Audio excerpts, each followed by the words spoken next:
This is Byron O'Neill for Comic Book Yeti, sitting down today with Joe Ciano to talk about his new graphic novel published by Dark Horse Comics called Children of the Woods. Thanks for joining me today, Joe.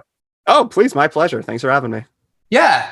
So I read caught up on reading the book a couple days ago. There's a lot to unpack for me. It encompasses so many things. It's like simultaneously a horror story that features strong plot elements focused on revenge from the vantage point of like all these different characters, but there's also these complications of family, the rejections associated with growing up. For those of you who haven't heard about the project yet, tell us a little bit about it before I give it all away. Oh, no problem. All right. So we are a original graphic novel, 6-chapter format, from myself, Josh Hickson. Hassan is on letters, and Roman Stevenson does the coloring. And we are kind of like a classic tale of revenge, where a bullied boy named Quinn wants to basically take revenge, but he winds up dragging him and his high school crush down this rabbit hole of secrets and dark magic that is the Black Woods. And together they both kind of find out that the town and the woods around them are so much larger than they kind of really ever knew. Well, topography can always be this dynamic atmosphere element. And the woods themselves are a character in this book.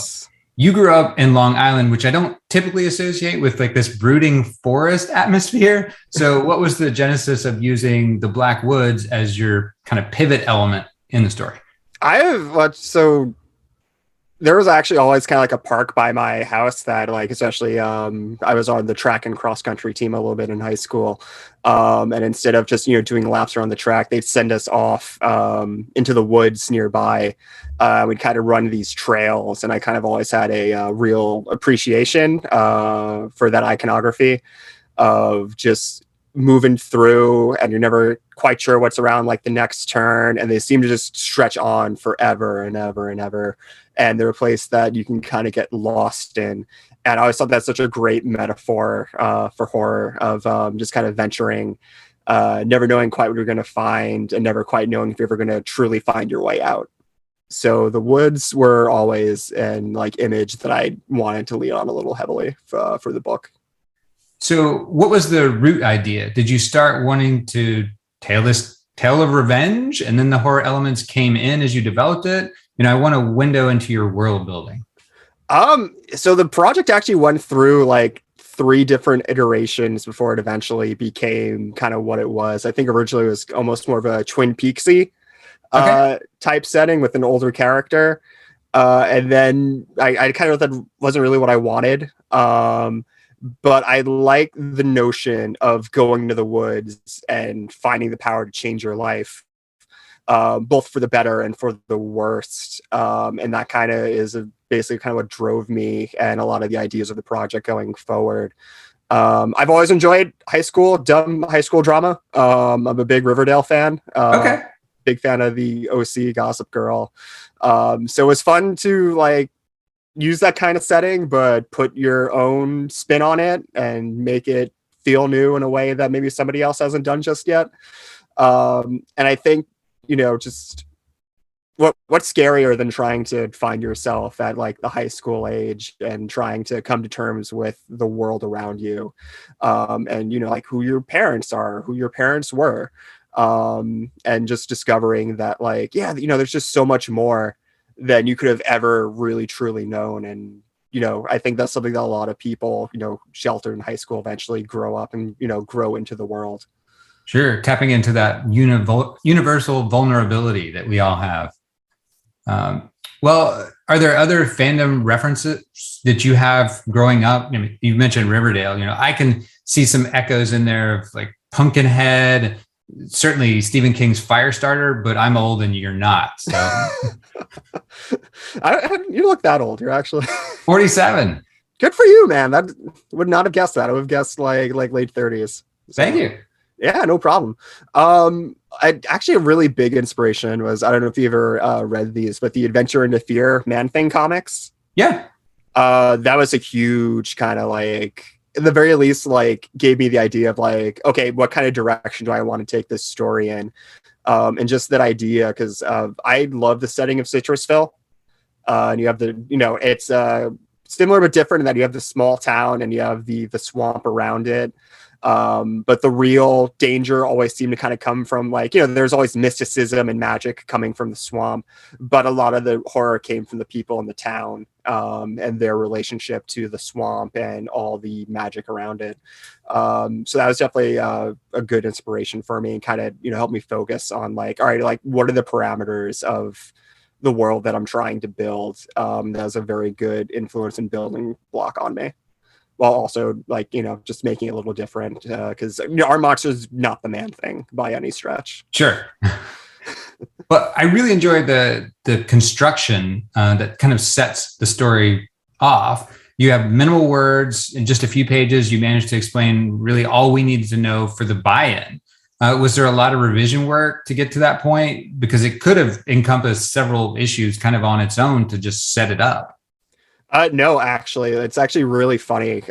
Josh and I, so we have a funny, like, intro story where we met in Escape Pod Comics, and he was looking for, it's the time he was working on Shanghai Red. He was looking for, some more work, and I was looking for a artist for, like, a short horror story that I had, like, larger ambitions for, but I wasn't quite sure exactly how to do. So the first 12 pages are actually, like, the original demo we did for the comic. So it was almost always kind of envisioned with that intro to Quinn, and Amber and Tyler, and just, the world of Children of the Woods. It was always kind of envisioned to this, like, these are our characters, these are, who they are, this is their place in the world. And I kind of always thought about doing more with, like, Quinn, because, like, Quinn's whole intro could be, like, those first 12 pages, like you said, could be like a whole arc in a story if we really kind of stretched it out. But I liked that you never hear Quinn speak in that intro, and you have to judge based off of his actions and the words of the narrator, who is a character in of himself. I'm a big fan of not quite unreliable narrator, but narrator who's giving you the stuff that he wants you to know and not necessarily the whole truth. Like, that narrator, I don't think ever truly lies, but he certainly wants you to see what he's seeing. And that was a lot of fun to play with. But no, it was always meant, like, those 12 pages were always kind of what we had in mind. They went through, I think, a little changes. It was a matter, Josh and I went back and forth on how much we wanted to have Quinn do magic wise before we set up that, finale scene with the reveal. But it was always, like, those 12 pages where our base story. And I love them in that how much they just give you, the reader, like, a sense of the world and the people in it. Well, Josh's work has this, in this book, this vertical dimensionality that translates the woods themselves very well as the other, without giving too much away, more than people in the story.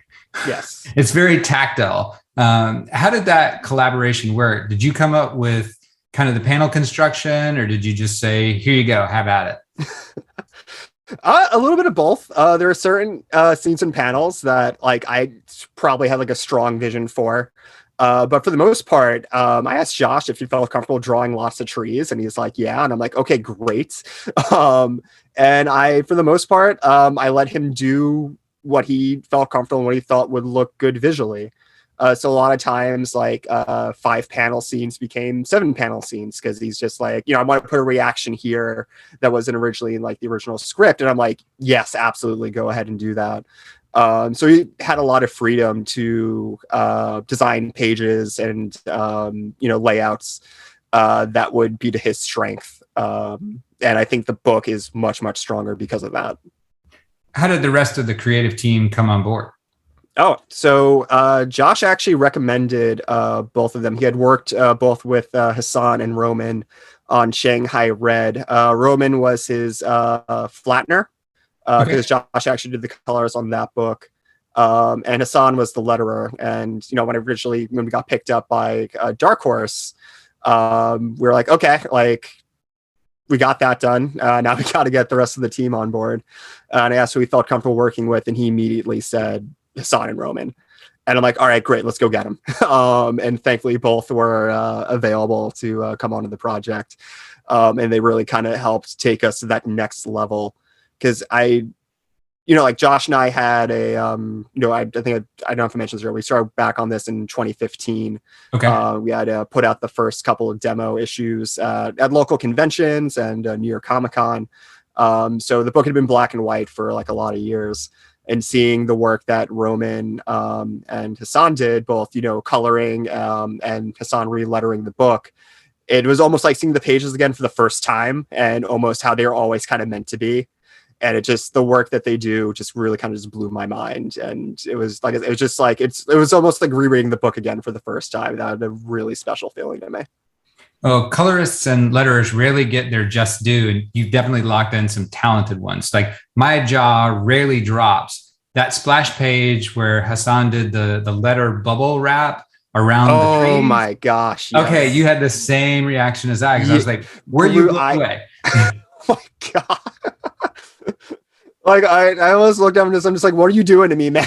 Because like it was just so perfect and creepy and just really wild to see. I've read a lot of comics. I somehow have never seen anyone do that effect of a wraparound with like the word bubble. And I'm just like, wow, it just encompassed everything we were looking for from the narrator character in that particular scene, of just like having almost like a mocking tone, but also being like really kind of creepy about it. It's creepy. Yeah, and it just nailed every facet of it in a way that I don't think Josh and I ever really kind of envisioned, because in original demos it was just floating text box to indicate that it was a undisclosed voice, and having the word tail really lead off page was really neat and really cool, and just blew my mind when I saw that page. So is this your first outing with a major publisher then? Yes, actually, this is actually my first. I've self-published a couple of books. This is actually my first published work. And I couldn't be more thrilled that Dark Horse wanted us, and it's going to be putting out the book. I've been a huge fan of them for a number of years, and they were kind of always the first publisher Josh and I had in mind when we were like thinking about, okay, who do we want to send this out to?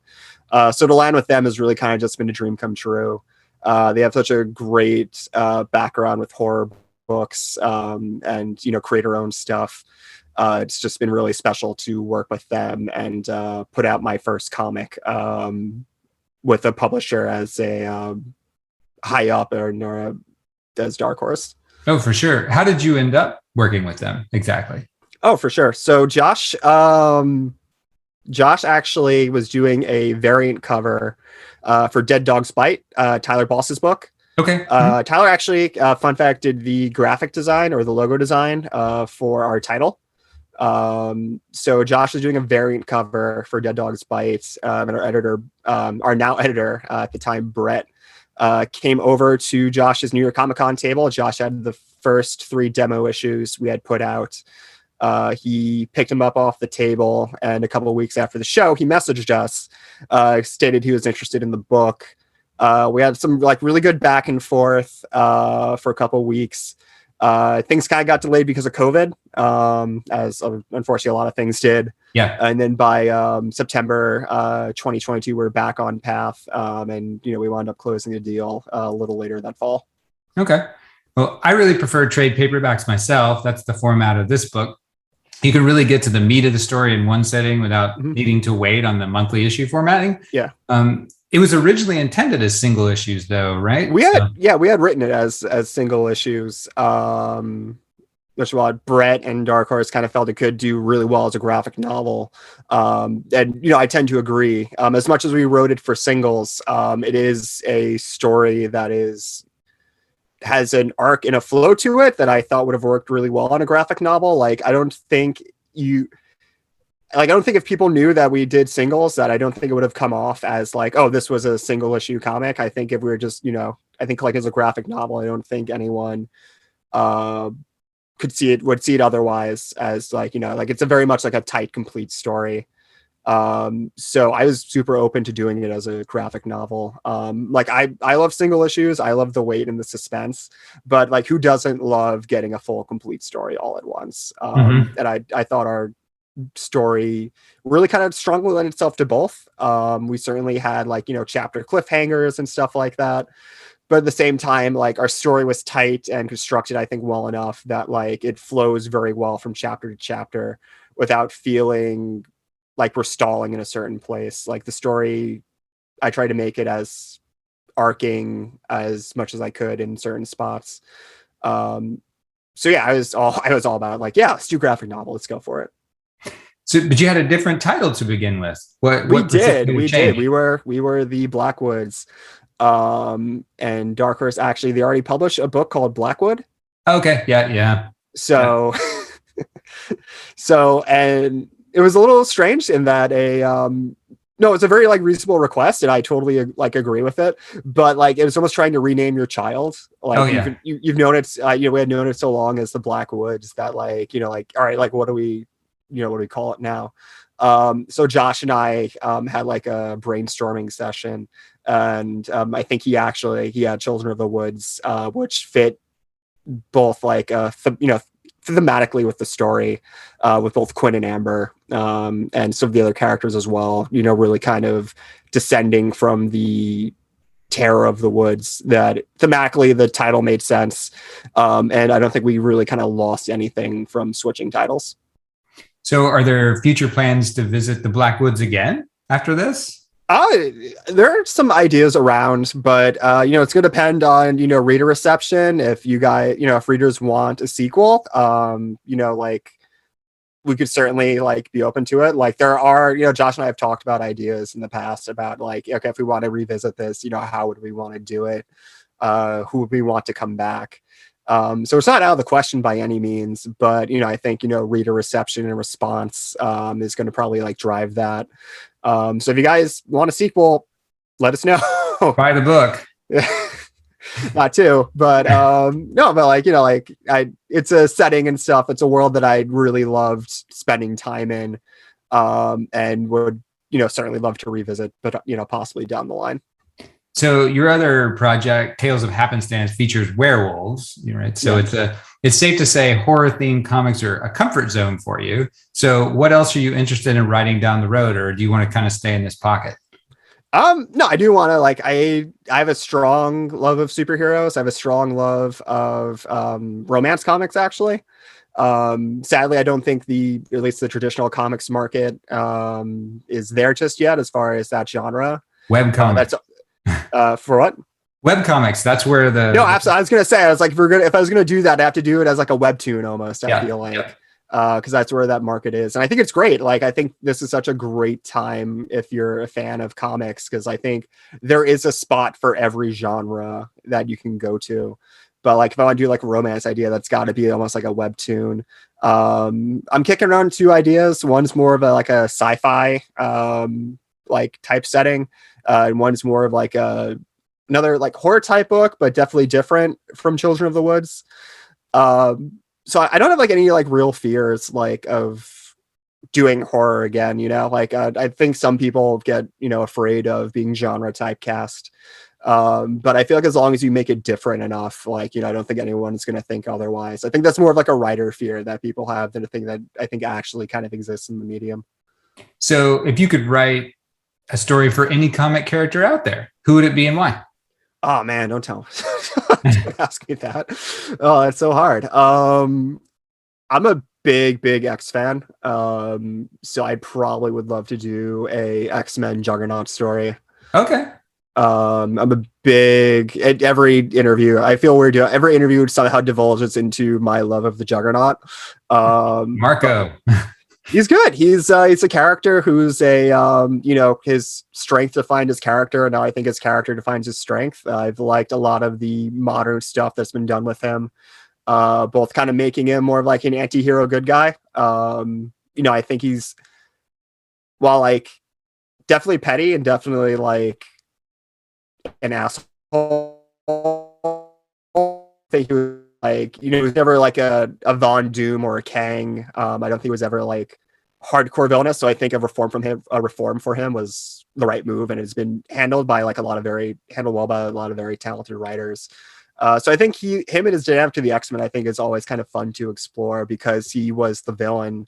I almost kind of feel like he views the X-Men a lot more romantically than the X-Men do, because he has the view of them as the heroes. Sure. And that's always kind of ever known them. He's never been around for a lot of like the drama associated with them. So I think it's kind of neat that I feel like he kind of reviews the X-Men more romantically like than the X-Men do.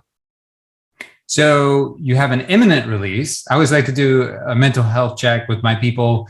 You're avoiding one of those big major mental health baubles by not trying to crowdfund it. So how are you? How are Josh, the creative team? How's everybody feeling about the book coming out? We're really excited. Everything's done for it. It's been done for a couple of months now. I want to say since June. I think we're all just super pumped. Roman got his comp copies already. Got his comps before I did.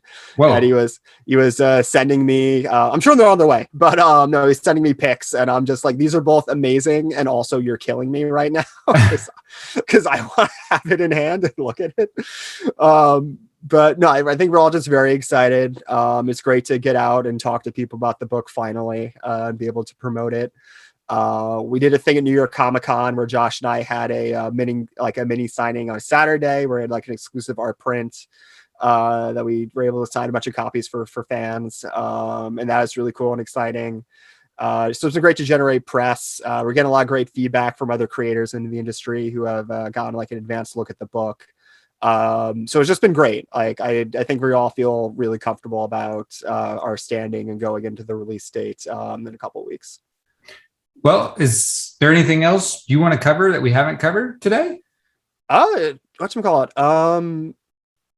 Not too much. I mean, it's been great to talk about the book and just get more buzz and notoriety out for it. So it's excited. I feel like it was a little hard to generate in the earlier kind of months because as a graphic novel, your solicit date is up earlier than like a single issue. So it's hard to generate buzz when you can't exactly talk about it so far away. But now I think we're getting closer. It's a lot easier to share things and not have to worry about accidentally spoiling stuff months before the release date. So it's almost been a learning process for me as well, because I feel like I knew a lot more about the single issue market and how to promote a single issue for comics than I did a graphic novel. So the entire process has been both like really wonderful and kind of like a learning experience. Are you enjoying doing the interviews? Yes, stuff? I am. I like to think I like to talk and can talk and promote well. So I love this aspect, and I also love going on sites like Comic Book Yeti is a really great site, and thank you. Both like for news and reviews and stuff. So it's been really cool to talk to you guys and talk to like some other podcasts that I really admire who cover comics. So it's just been, the entire experience has just both been like wonderful and just kind of like a dream come true to put myself out there and put the book out there and and hopefully reach an audience that's gonna appreciate the story and all the work we put into it. Well, Joe, I want to thank you for joining me today to chat about your new Dark Horse Comics graphic novel, Children of the Woods. Make sure to look for it at the end of the month on shelves and online. And on behalf of all of us at Comic Book Yeti, we really appreciate you joining us today. This is Byron O'Neill, and Joe, do you want to say goodbye? Yeah, please. Thank you guys for watching, and hope you all enjoy the book. All right. Take care, everybody. All right. Bye. Thank you for joining us today on Comic Book Yeti's Creator Chat series. Thanks for watching. See you next time. Make sure to check out our new comics podcast, Into the Comics Cave, a different take on comics interviews, wherever you get your podcasts.